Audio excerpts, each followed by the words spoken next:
The afternoon sun filtered through the crystal chandeliers of the Riverside Country Club's main dining room, casting elegant patterns across the pristine white tablecloths and gleaming silverware. From my seat near the windows, I had a perfect view of the manicured golf course that stretched toward the river, its emerald fairways dotted with perfectly placed sand traps and water hazards. I'd chosen this table deliberately, not just for the view, but because it offered the best vantage point to observe the family reunion lunch that was taking place across the dining room. My extended family had gathered to celebrate my grandmother's 80th birthday, and as usual, I was watching from a distance rather than participating directly. The Williams family had always been complicated. Old money, old traditions, and very old prejudices about who belonged and who didn't. My grandmother Eleanor had married my grandfather in 1962, bringing together two established families with deep roots in the community. Their children and grandchildren had grown up expecting certain privileges, certain social positions, and certain standards of behavior. I had never quite fit their definition of appropriate family behavior.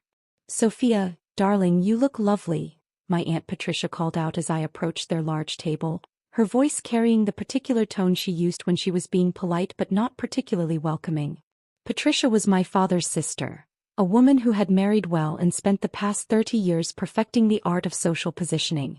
My cousin Bradley, Patricia's son, looked up from his conversation with obvious reluctance. "Oh. Hi, Sophia. I didn't expect to see you here." "It's grandmother's birthday," I replied simply, settling into the one empty chair at the far end of the table. "Of course I'd be here." "Of course," echoed my cousin Miranda, Bradley's sister, though her tone suggested she found my presence more surprising than inevitable. "How are things going with your ventures?" The way she said ventures made it clear she was referring to my work with the same tone she might use to discuss an embarrassing hobby or a regrettable life choice. "Things are going well," I said, accepting a menu from the server without elaborating further. My family had never quite understood what I did for a living, despite my attempts to explain it over the years. They knew I worked in technology, they knew I traveled frequently for business, and they knew I lived modestly in a small apartment rather than the grand house they thought someone from our family should occupy. What they didn't know was the full scope of what I'd built over the past 8 years. "Sophia's still doing that computer consulting thing," my Uncle Charles explained to his wife as if I weren't sitting right there. Charles was my father's brother, a successful lawyer who had inherited the family's real estate investments and had been living comfortably off the proceeds for decades. "How interesting," his wife Margaret replied with the kind of polite disinterest that suggested she found it anything but interesting. My grandmother, the guest of honor, smiled at me warmly from her seat at the head of the table. "Sophia dear, tell us about your recent travels. Patricia mentioned you were in Asia again." "I was in Singapore and Tokyo for a few weeks," I confirmed, "working with some international clients." "Still doing that freelance work?" Bradley asked, and I could hear the subtle condescension in his voice. At 32, Bradley worked for his father-in-law's investment firm and had never failed to remind family gatherings that he was building something substantial rather than playing around with computers. "Something like that," I said quietly. The conversation moved on to other topics. Miranda's upcoming charity gala, Charles's latest golf tournament, Patricia's new interior designer. I listened with half an ear while studying the room around us, noting the details that had become familiar over the past 18 months. The Riverside Country Club had been the social center of our community for over a century. Founded in 1895, it occupied 200 acres of prime real estate along the river, with an 18-hole championship golf course, tennis courts, swimming pools, and dining facilities that rivaled the finest restaurants in the city. Membership was exclusive, expensive, and passed down through families like a precious heirloom. My family had been members since the 1940s, when my great-grandfather had first achieved the social status necessary to gain admission. The club represented everything they valued: tradition, exclusivity, and the kind of social connections that opened doors and created opportunities. It was also, as of 18 months ago, mine. "The salmon is excellent today," my grandmother said, interrupting my thoughts. "Sophia, you should try it." "I'll probably just have the salad," I replied, though not because of cost considerations as my family undoubtedly assumed. "Still watching the budget?" Miranda asked with false sympathy. "It must be difficult managing finances when you don't have a steady income." I looked at my cousin. a woman who had never worked a day in her life but who felt qualified to lecture me about financial responsibility, and smiled. I manage. Have you thought about looking for something more stable? Bradley asked. I mean, the freelance lifestyle might seem exciting when you're young, but eventually you need to build towards something permanent. Something with benefits, Patricia added helpfully. Health insurance, retirement planning. The things that really matter as you get older. I was 30 years old, hardly ancient, but my family had a talent for making me feel like an irresponsible child whenever we gathered together. I have benefits, I said simply. Through some kind of freelancer association? Charles asked, clearly trying to be helpful despite his obvious skepticism about my career choices. Something like that. The truth was more complicated than they could imagine. At 15, I'd started coding as a hobby, teaching myself programming languages and building simple applications for fun. By 18, I was creating websites for local businesses to help pay for college. By 22, I'd developed a mobile app that had been acquired by a major tech company for $12 million.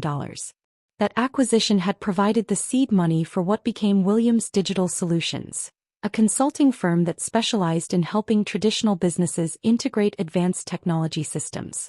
Over the past 8 years, WDS had grown from a one-person operation run out of my apartment to a company with 47 employees and offices in 6 countries. But my family still thought I was struggling to make ends meet as a freelance computer consultant. Well, my grandmother said diplomatically, I'm proud of all my grandchildren for following their own paths. Of course, grandmother, Miranda said quickly. We all support Sophia's choices. The word choices hung in the air with the same dismissive weight that ventures had carried earlier.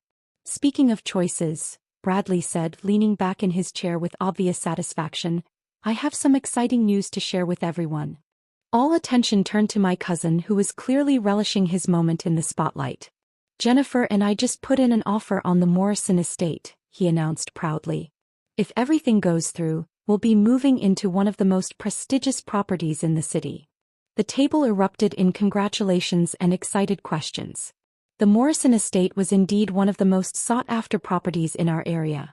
A sprawling mansion on 20 acres with views of both the river and the city skyline. How wonderful! Patricia exclaimed. Bradley, that's such an achievement.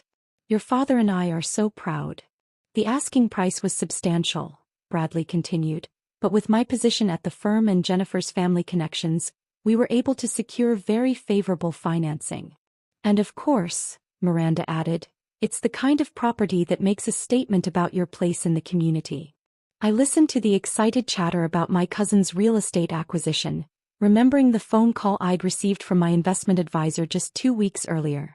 Sophia, he'd said, the Morrison estate is finally coming on the market. I know you expressed interest in it last year. Are you still considering making an offer? I'd been considering it for more than a year, actually. The estate was beautiful, but more importantly, it represented exactly the kind of investment that aligned with my long-term business strategy. The property included not just the main house, but also several outbuildings that could be converted into office space for WDS's North American headquarters. Yes, I told my advisor. Put in an offer. Full asking price, cash, no contingencies. Sophia, that's a $40 million property. I'm aware of the price, I'd replied. Can we close within 2 weeks? Apparently, my offer had been accepted before Bradley's financing had been approved. Sophia, you're being very quiet, my grandmother observed. What do you think of Bradley's wonderful news? I think the Morrison estate is a beautiful property, I said honestly. Whoever ends up buying it will be very fortunate. Well, that'll be us, Bradley said with obvious satisfaction. Jennifer's father knows the seller personally, so we're confident our offer will be accepted. I nodded and smiled, saying nothing about the fact that the property had already been sold to someone else. The conversation continued through the main course, with Bradley holding court about his real estate triumph and his plans for renovating the estate to better suit his family's needs. Miranda shared updates about her charity work, all volunteer positions that allowed her to network with other wealthy women without actually earning an income. Charles discussed his latest golf achievements. Patricia detailed her upcoming Mediterranean cruise. Nobody asked me about my work, my travels, or my plans for the future. I'd become accustomed to being the family member who listened rather than shared, who observed rather than participated. "I'll be right back," I said, excusing myself from the table. "I want to freshen up before dessert." I made my way to the ladies' lounge, an elegant space with marble countertops and crystal mirrors that reflected the club's old-world atmosphere. As I was washing my hands, I heard the door open behind me. "Can you believe she actually came?" Miranda's voice carried clearly in the tiled space. I looked up to see Miranda and Patricia entering the lounge, clearly not realizing I was already there. "I thought she might skip this one," Patricia replied. "These family gatherings must be so uncomfortable for her." "Well, she can't afford to go anywhere else for a nice meal," Miranda said with a laugh. "This is probably the only time she gets to eat somewhere decent." "It's sad really," Patricia added. "She's 30 years old with no real career, no husband, no prospects. Living in that tiny apartment, pretending that computer hobby of hers is a real business." "At least she's trying," Miranda said, though her tone suggested this was damning with faint praise. "Even if she's not very successful at it." I cleared my throat softly and both women turned to see me standing at the sink. Their faces went red with embarrassment. "Sophia," Patricia said quickly.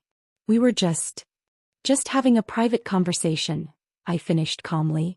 "I understand." I dried my hands deliberately and walked past them toward the door, but Miranda's voice stopped me. "Sophia, you know we support you, right? We're family. We want you to succeed." I turned back to look at my aunt and cousin, seeing the mixture of guilt and condescension in their expressions. "I know exactly what you want," I said quietly and left the lounge. When I returned to the dining room, dessert was being served. My grandmother's favorite chocolate cake from the club's renowned pastry chef. The conversation had moved on to Miranda's upcoming charity auction, but I could feel the tension from the three women at the table. "Sophia," my grandmother said warmly, "I ordered you a piece of the chocolate cake. I know it's your favorite too." "Thank you, grandmother," I said, genuinely touched by her thoughtfulness. "So tell me," Eleanor continued, "when will you be traveling again? I worry about you being away so much." "I'll probably be going to London next month," I said. "And then Berlin in the spring." "More consulting work?" Charles asked, though his tone suggested he was struggling to understand what kind of consulting required so much international travel. "Yes, we're expanding our European operations." "We." Bradley caught the pronoun immediately. "My company," I clarified. "Williams Digital Solutions." "I thought you were freelancing," Miranda said, still looking uncomfortable from our encounter in the lounge. "I was initially, but the business has grown over the years." "How grown?" Bradley asked, and I could hear genuine curiosity in his voice for the first time all afternoon. Before I could answer, Robert Chin, the club's general manager, appeared at our table. Robert had been managing the Riverside Country Club for 5 years, transforming it from a slightly outdated institution into one of the most prestigious and profitable private clubs in the region. "Good afternoon, everyone," Robert said with his usual professional smile. "I hope you're all enjoying Mrs. Williams's birthday celebration." "Everything has been lovely, Robert," my grandmother replied. "Please give our compliments to the chef." "I certainly will." Robert's attention turned to me. "Ms. Williams, I wanted to let you know that the quarterly reports you requested are ready for your review. Should I have them sent to your usual table?" The table went completely silent. I could feel every pair of eyes staring at me, could sense the confusion and growing suspicion in the air. "That would be fine, Robert," I said calmly. "Thank you." "Of course. And the renovations to the East Wing are proceeding on schedule. The new private dining rooms should be ready for the spring season." "Excellent. I'll want to see the progress tomorrow. I'll arrange a walkthrough for 10 a.m. if that works for you." After Robert left, the silence stretched on for what felt like hours. Finally, Bradley found his voice. "Sophia," he said slowly, "what quarterly reports is he talking about?" I took a sip of my coffee, considering how much to reveal. The truth was going to come out eventually. My family would figure out what was happening when Bradley's real estate deal fell through and he started asking questions. "The club's quarterly financial reports," I said simply. "Why would you need to review the club's financial reports?" Patricia asked, though her voice suggested she was beginning to suspect the answer. "Because I own the club."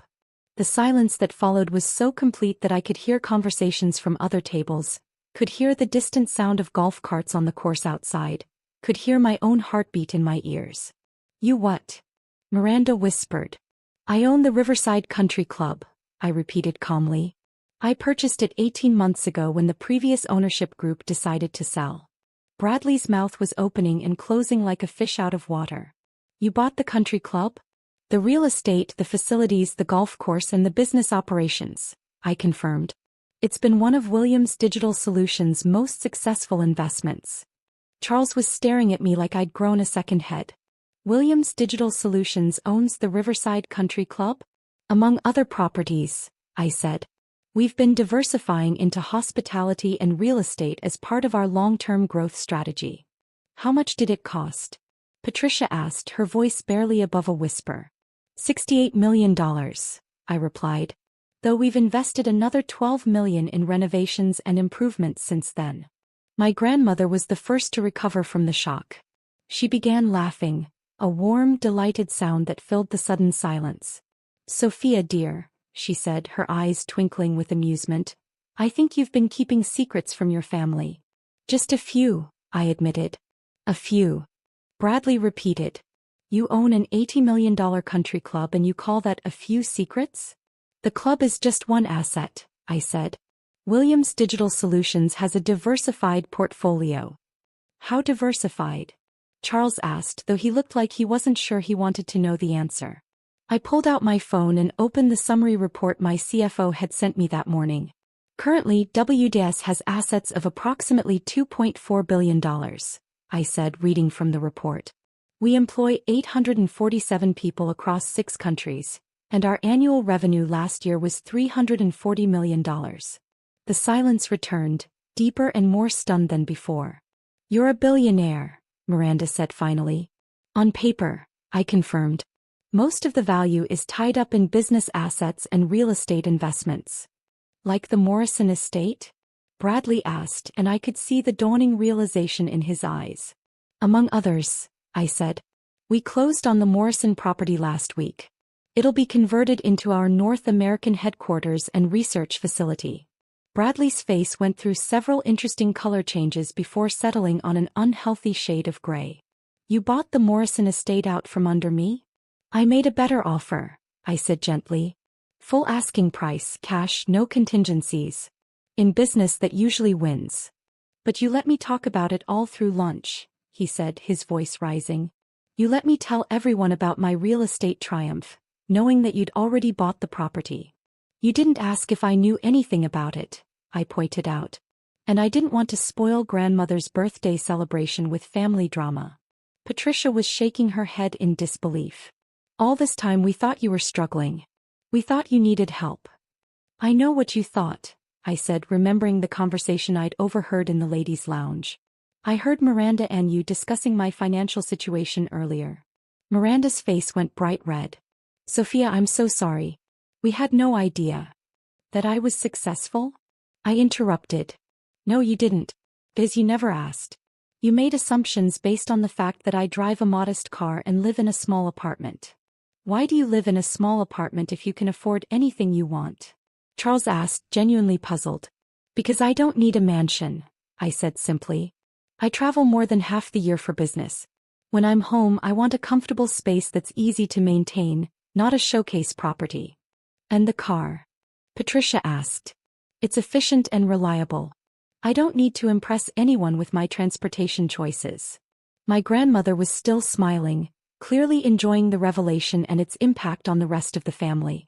Sophia, she said, I have to ask, when you were growing up, did you ever imagine you'd end up owning the place where we've been having family celebrations for decades? Actually, I said, that was part of the appeal. This club has been important to our family for generations. When I learned it was for sale, I wanted to make sure it would continue to be available for occasions like this. So you bought it for sentimental reasons? Miranda asked. Partly. But mostly because it was a sound business investment. The club was undervalued and underutilized. We've increased membership, improved the facilities and expanded the services. It's now one of the most profitable private clubs in the region. Robert appeared at the table again, carrying a leather portfolio. Ms. Williams, here are those quarterly reports. And I wanted to mention that we've received 3 more applications for corporate memberships this week. Excellent. We'll review them at next week's board meeting. After Robert left, Bradley looked at me with something that might have been respect mixed with residual shock. Sophia, I owe you an apology. I've been treating you like you were. He paused, searching for the right words. Like I was unsuccessful? I suggested. Like you were unsuccessful, he admitted. I was wrong. Very wrong. We all were, Patricia added quietly. Sophia, I'm sorry for the things I said, the assumptions I made. And I'm sorry for what I said in the ladies' room, Miranda said, looking genuinely ashamed. It was cruel and unfair.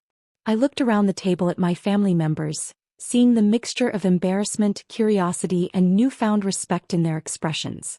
I don't need apologies, I said finally.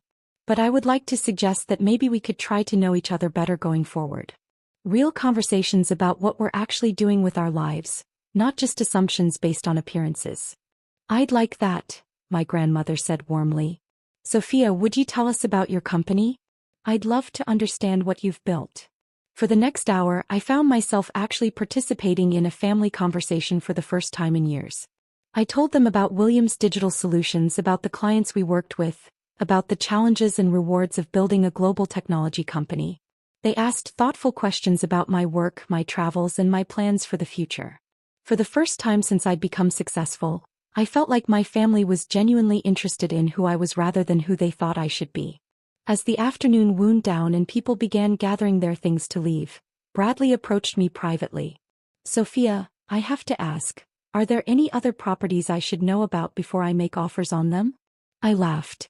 I'll have my assistant send you a list of our real estate holdings, just to avoid any future awkwardness. That would be appreciated, he said with a rueful smile. And Sophia, congratulations on everything you've built. I may not understand how you did it, but I can see that it's impressive. 3 months later, I was hosting my first family gathering as the official owner of the Riverside Country Club. My grandmother's birthday celebration had been so successful that we'd decided to make it a quarterly tradition. This time, however, the dynamic was completely different. Instead of sitting at the far end of the table as an afterthought, I was at the center of conversations about business, investments, and future plans. My family members asked for my advice on their own financial decisions and seemed genuinely interested in learning from my experiences. The most significant change was in how they treated my work. Instead of dismissing my computer hobby, they now referred to Williams Digital Solutions with the respect usually reserved for major corporations, which I supposed we had become. Sophia, my grandmother said as we were finishing dessert, I want to thank you for saving our club. I was so worried when the previous owners announced they were selling. I thought we might lose this special place. I'm glad I could help preserve it, I said. But grandmother, we haven't just preserved it, we've made it better. The improvements we've implemented have enhanced the experience for all our members, including the family members who spent years underestimating the new owner, Patricia added with a self-deprecating smile.